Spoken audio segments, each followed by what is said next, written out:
Dodajon, qo'lingizdan bitta panji yeylik. Jonim bilan qizim.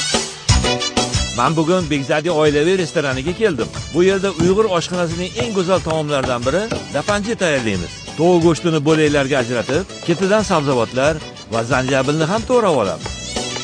Ana endi tovuq go'shtini 5-6 daqiqa qaynatib, alohida idishga suzib olamiz. Muzday suvda bir ro'chayib, qizib turgan tovoqqa o'simlik yog'i solamiz. So'ngra shakar solib qovuramiz. O'zi nima uchun birinchi bo'lib yog'ga shakar solinadi? Bilganlar kommentariyaga yozib yuboringlar. Tovuq go'shtini yaxshilab qovurib, ketidan sabzavotlarni solamiz. Ularni ham biroz qovurgach, suv solib 8-10 daqiqa davomida qaynatib pishirib olamiz. Taomimiz tayyor bo'lguncha Begzadi restorani haqida ma'lumot berib o'taman. Joylari juda ham shinam. Oilaviy kelish uchun yaxshi joy. Bu yerda Uyg'ur hamda turk oshxonasi taomlari tayyorlanadi. Katta tadbirlar uchun maxsus taomlar ham qilib berishadi. Qisqasi yaqinlarni olib keladigan restoran ekan. Mana dapanji taomimiz ham tayyor bo'ldi. Endi uni chiroyli qilib suzib, dasturxonga tortamiz. Ko'rinishi sizlarning ham ishtahanglarni ochib yubordimi?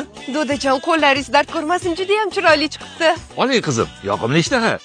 Azizlar, sizlar ham shunaqa mazali bo'lgan turk va uyg'ur taomlarini tatib ko'rmoqchi bo'lsanglar, Begzadi oilaviy restoranimizga taklif qilamiz. Manzil Chilonzor 19 Magnat zapravkasining ro'parasida. Hammanglarni qolamiz.